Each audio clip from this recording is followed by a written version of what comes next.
Bonjour, je m'appelle Alistair Oudeye, j'ai 26 ans, je suis auteur et youtubeur et dans mes sujets de prédilection, se trouve notamment le handicap, on est là pour parler de ça aujourd'hui et des enjeux de genre et de sexualité, notamment autour de la transidentité, de l'homosexualité et de la masculinité en général.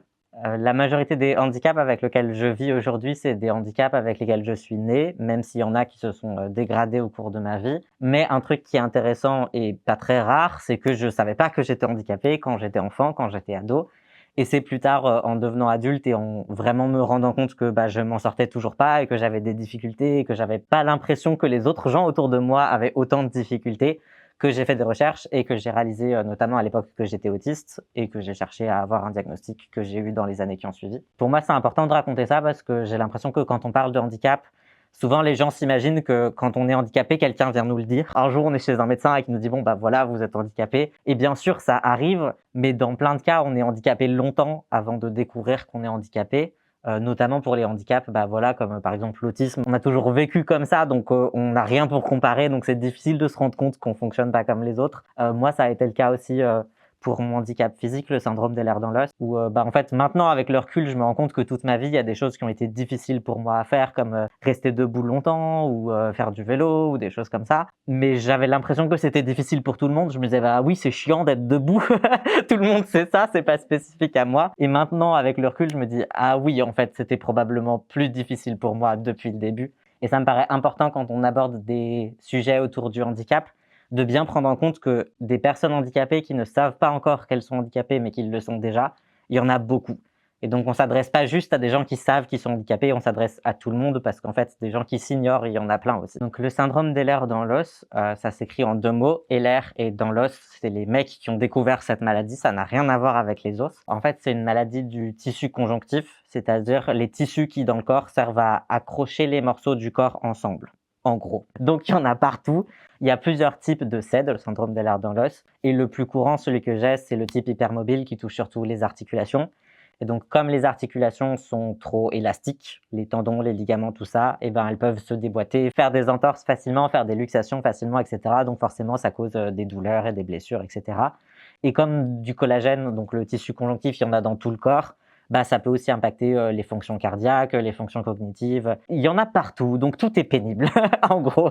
Et c'est pas une maladie hyper rare, mais elle est pas très bien connue, elle est pas très bien diagnostiquée, notamment parce qu'il n'y a pas de test très formel qui permet de dire ah oui c'est ça, on a trouvé le gène ou le virus ou le truc que vous avez qu'on peut vérifier dans un examen visible quoi. Et je pense que c'est aussi un truc important à avoir en tête quand on parle de handicap et de diagnostic, c'est qu'il y a des diagnostics qu'on peut poser de manière à peu près certaine, c'est-à-dire que si on fait une prise de sang et il y a la bactérie dans le sang, bah on sait qu'il y a la bactérie dans le sang et on est bon. Mais beaucoup de handicaps n'ont pas forcément de critères objectifs comme ça. Par exemple, à l'heure actuelle, pour diagnostiquer le SED, c'est un QCM des symptômes les plus courants et si on en a un certain nombre dans chaque catégorie, bah on considère oui ça doit être ça. Mais c'est pas quelque chose qu'on peut voilà, mesurer avec une prise de sang ou un test génétique, etc.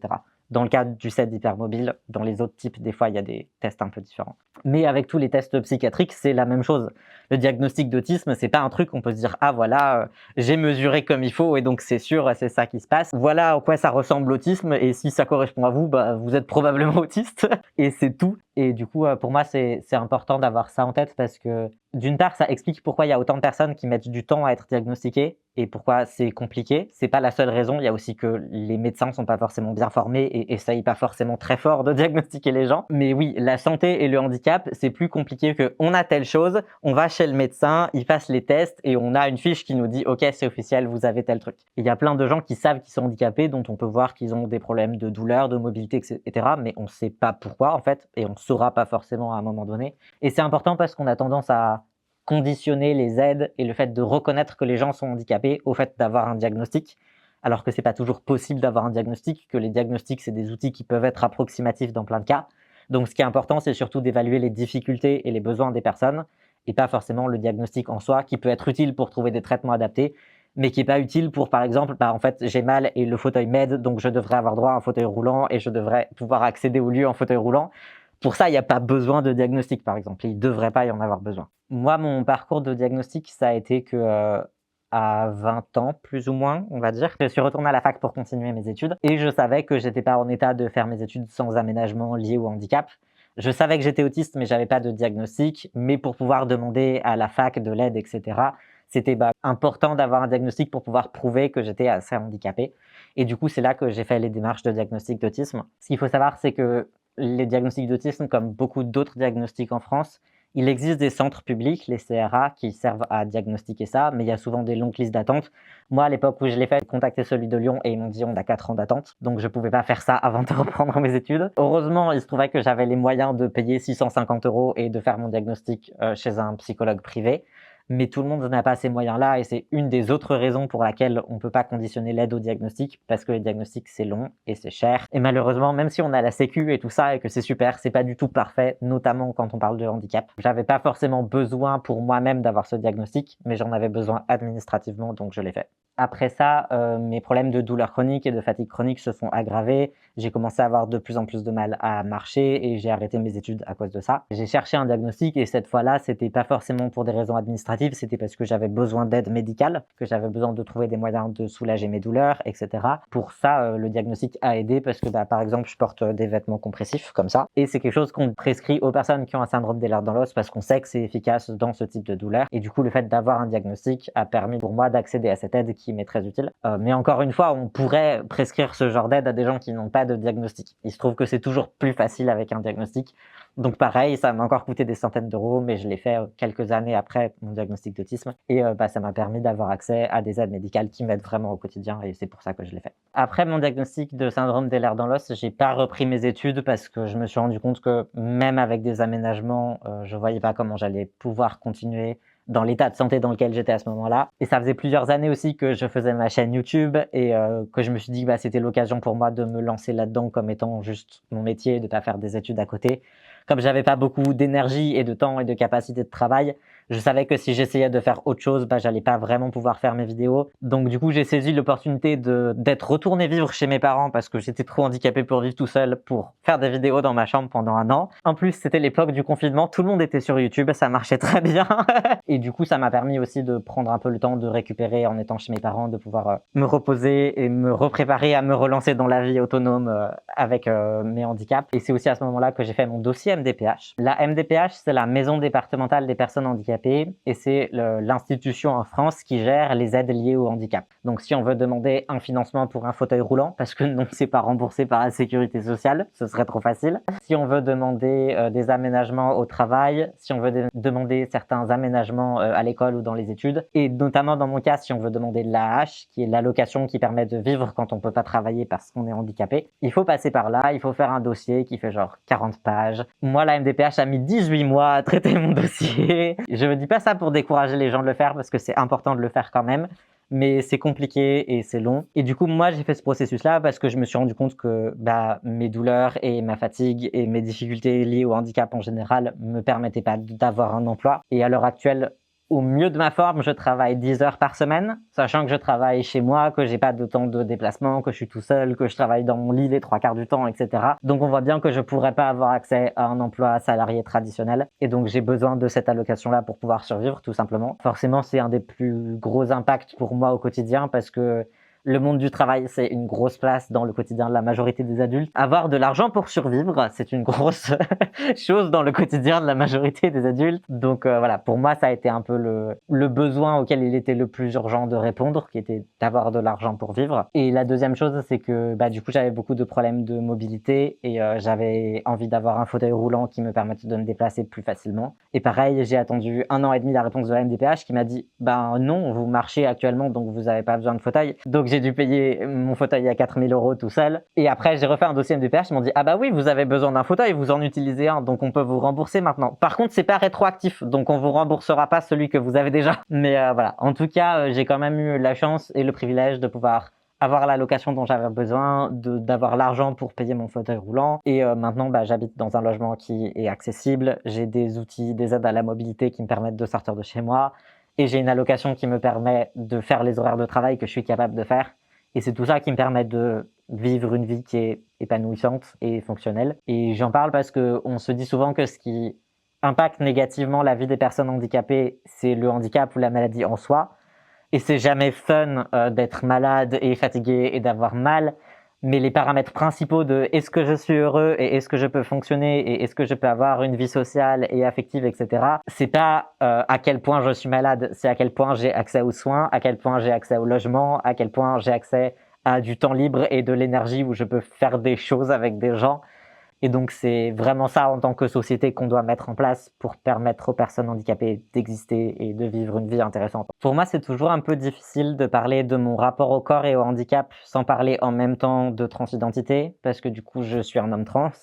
Et il se trouve que j'ai transitionné en même temps que je suis devenu handicapé. C'était pas lié du tout. Mais j'étais un jeune adulte et je me découvrais de plein de façons et ces deux façons-là sont arrivées en même temps. Et c'est marrant parce que j'ai l'impression que quand je dis ça, les gens peuvent se dire « Ah, ça fait deux trucs compliqués à gérer ». Et en fait, par certains aspects, l'un et l'autre se sont aidés et m'ont aidé à mieux gérer l'autre. Avec le handicap, j'ai un peu été forcé de changer le rapport que j'avais à mon corps. Je viens pas d'une famille qui est genre anti-vax ou quoi que ce soit du tout, mais j'avais quand même un peu un rapport à genre j'ai mal à la tête et je vais pas me dire si j'ai mal à la tête je prends un Doliprane. Je me dis non ça va, j'ai juste mal à la tête, c'est pas grave, y a pas besoin d'y faire quelque chose, ça va passer. Et ce rapport de si on peut ne pas toucher au corps par défaut, on va pas le faire. Il y a que si c'est vraiment grave et s'il y a vraiment besoin que alors là on peut intervenir médicalement par exemple. Et j'ai l'impression que pour beaucoup de gens c'est ça, ils sont pas contre la médecine, c'est un mal pour un bien quoi. C'est pas terrible mais s'il faut le faire on le fera, alors qu'en fait c'est pas mauvais, c'est juste neutre, on fait des trucs avec notre corps et c'est ok. Le fait d'intégrer dans mon quotidien, le fait de prendre des médicaments et que ça m'aide, le fait que mon corps il fonctionne pas tout seul et je vais avoir besoin j'ai eu des béquilles, j'ai eu une canne, j'ai eu un déambulateur, maintenant j'ai mon fauteuil. Ça a changé mon rapport à mon corps comme un truc que je peux construire et que je peux changer. Il y a un objet auquel je peux ajouter des choses pour le faire fonctionner différemment et mieux. Et du coup, ça a beaucoup facilité le fait de pouvoir transitionner médicalement derrière parce que j'avais déjà ce rapport de mon corps est une matière que je peux changer et auquel je peux ajouter des choses. Et donc, par exemple, je pourrais aussi me faire opérer pour avoir un corps dans lequel je me sente mieux et prendre des hormones pour que mon corps fonctionne différemment et que moi, ça m'aille mieux, etc. Ouais, quelque part, ce trajet du rapport au corps avec le handicap, c'est ça qui m'a permis de transitionner vachement plus sereinement. C'est personnel parce qu'il y a aussi des personnes handicapées qui vont être très traumatisées dans leur rapport au médical et qui vont dire « Ah non, je veux pas faire encore plus des opérations et voir encore plus des médecins, j'en ai déjà fait trop et j'en peux plus ». Ce que je comprends tout à fait. Mais pour moi, il y avait un peu un aspect de en fait non, ça me fait pas peur de passer 3 jours à l'hôpital et de peut-être je vais avoir mal pendant 2 semaines. Je sais que des fois je vois des hommes trans qui parlent de leur mammectomie, donc l'opération pour faire enlever la poitrine, en disant ah c'était super dur pendant les 3 semaines de convalescence et je pouvais pas trop sortir de chez moi, je pouvais pas faire des trucs tout seul. Moi j'étais genre ouais comme un lundi.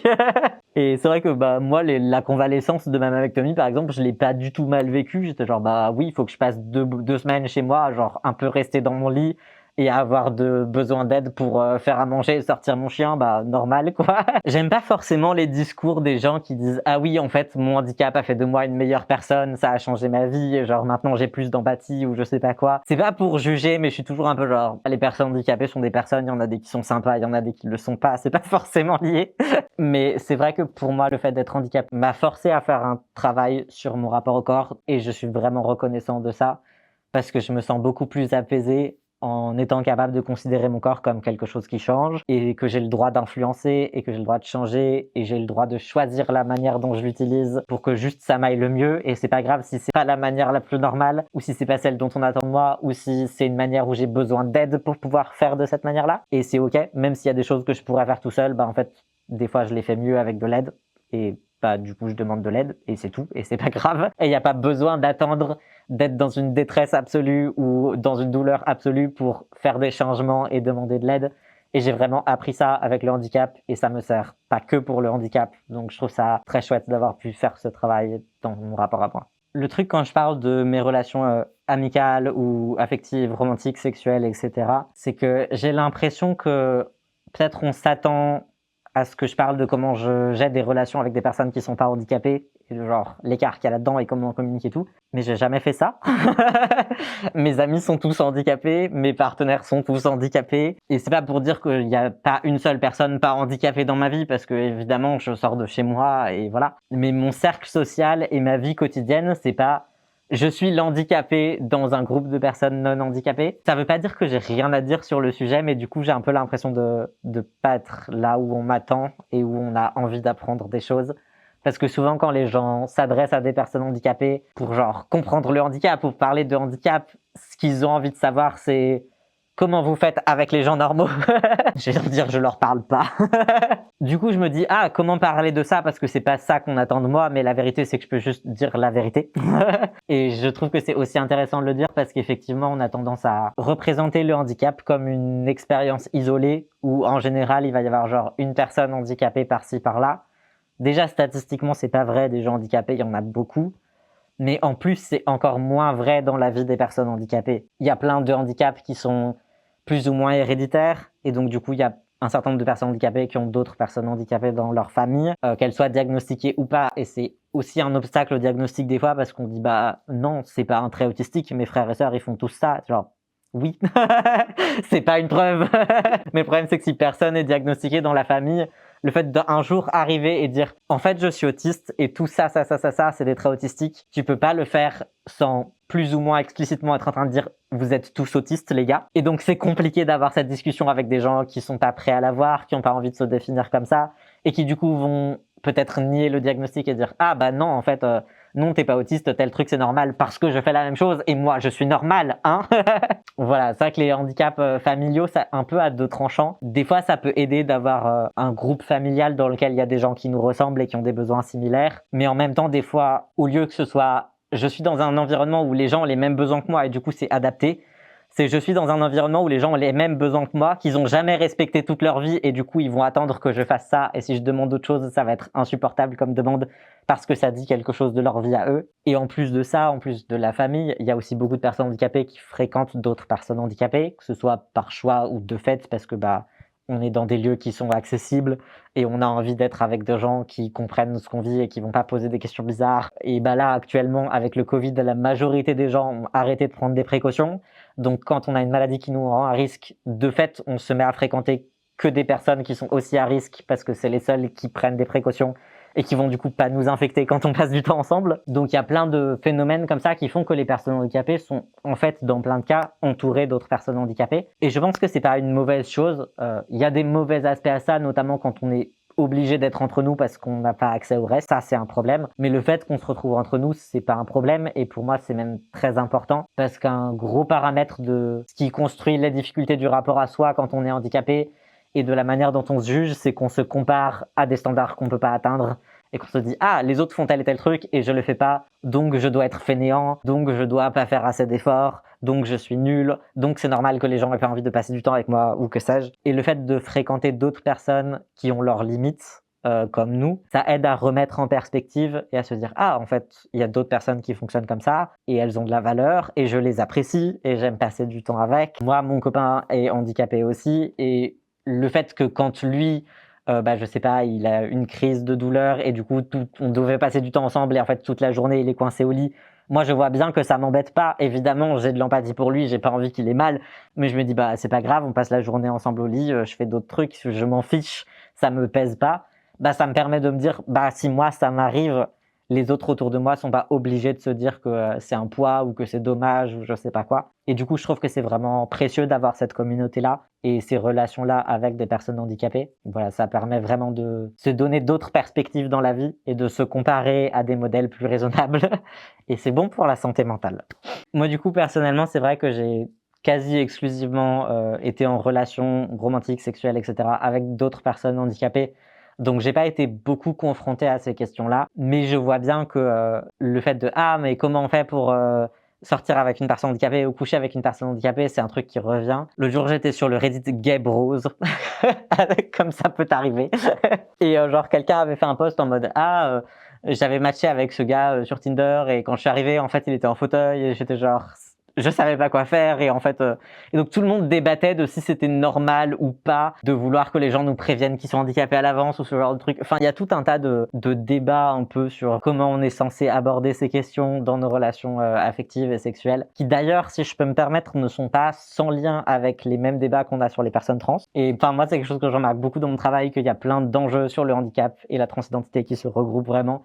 Et ce truc de « Ah, vous devriez nous prévenir de à quoi vos corps nous ressemblent en avance pour qu'on soit préparé », ça fait partie de ces points communs. Si je veux essayer d'avoir de l'empathie, je comprends cette réaction, c'est-à-dire que on a l'habitude de s'attendre à quelque chose, Et bah, avoir une rencontre romantique ou sexuelle, c'est quelque chose de vulnérable, c'est quelque chose qui est pas forcément facile. Et le fait de se retrouver à devoir être dans une situation qui est pas du tout celle qu'on avait imaginée, bah, c'est pas facile à gérer sur le coup. Moi aussi, ça me stresse de rencontrer des gens et je trouve ça intimidant d'avoir des relations sexuelles avec des gens pour la première fois. Je comprends que c'est un environnement stressant et que les imprévus, c'est difficile et qu'on a besoin de pouvoir se projeter et s'imaginer des choses pour pouvoir se sentir en sécurité là-dedans. Mais le truc, c'est qu'on sait jamais comment va être le corps de nos partenaires et c'est pas qu'une question de handicap ou de transidentité. Juste les gens sont variés, ils utilisent leur corps de manière variée, ce dont ils ont envie, ce qu'ils sont capables de faire ou pas. C'est quelque chose qu'on ne peut pas prévoir et qui va forcément avoir besoin d'être découvert le jour J, en fait. Je pense que c'est important de parler avec les gens avant, pendant et après quand on a des relations romantiques et des relations sexuelles. Mais ça n'empêchera jamais le fait qu'il y a de l'imprévu et de la spontanéité et de l'improvisation dans les relations humaines. Et c'est important d'être capable de gérer ça. Et le fait que les gens arrivent avec le corps qu'ils ont à un rendez-vous romantique ou quoi que ce soit, ça fait partie de ces imprévus. S'il y a des gens qui n'ont pas envie de coucher avec quelqu'un comme moi, je comprends, mais c'est leur problème. C'est pas à moi de m'annoncer en disant « Bonjour, mon corps ressemble à ça, est-ce que ça te dérange ?» Si ça les dérange, c'est à eux de dire « Moi, telle et telle chose, j'ai pas envie de le faire. » Et si ça correspond pas à ce que je peux ou à ce que j'ai envie de faire, et ben je leur dis bah voilà, on n'est pas compatible, on se rencontre pas ou on le fait pas, on rentre chez nous, c'est pas grave. Mais c'est pas aux personnes handicapées ou aux personnes trans de venir annoncer à quoi elles ressemblent. C'est à chacun de dire bah j'ai envie de telle chose et j'ai pas envie de telle chose et on voit si ça correspond. Et si les gens ont des limites qu'ils veulent vraiment pas dépasser, c'est à eux de dire ok, moi ça je le fais pas, est-ce que c'est bon pour toi? Et pour moi ça comprend le fait de relationner avec des personnes trans ou handicapées. Si vraiment votre propos c'est je veux pas coucher avec des handicapés et que vous voulez pas être pris par surprise, allez dire à chaque personne à qui vous parlez « Excuse-moi, tu es handicapé ?» parce que si oui, ça me dérange. Et si vous trouvez ça bizarre, peut-être que c'est juste que ça l'est. Il ne s'agit pas de dire que qui que ce soit devrait se forcer à coucher avec des personnes trans ou des personnes handicapées. Si vous n'avez pas envie, vous le faites pas. C'est la règle dans le sexe, c'est très facile. Mais il s'agit de dire que se dire « Ah, mais en fait, ce corps-là, je le connais pas, je vais pas savoir comment faire », c'est juste la base du sexe. Vous allez rencontrer une personne et vous saurez pas comment est son corps et vous savez pas comment il va fonctionner et vous allez essayer et vous allez vous en sortir. Et si c'est nul, c'est pas très grave. Et pour les personnes trans ou handicapées, bah, c'est la même chose en fait. Vous pouvez juste demander aux gens ce qu'ils aiment et ce qu'ils aiment pas, ce qu'ils peuvent faire et ce qu'ils peuvent pas faire et trouver les endroits où vous vous connectez avec eux. Et s'il y en a pas, ne juste pas coucher ensemble. C'est pas très compliqué et adopter cette règle, même avec les personnes qui ne sont ni trans ni handicapées, sera aussi bénéfique pour votre vie sexuelle. Donc c'est tout bénef.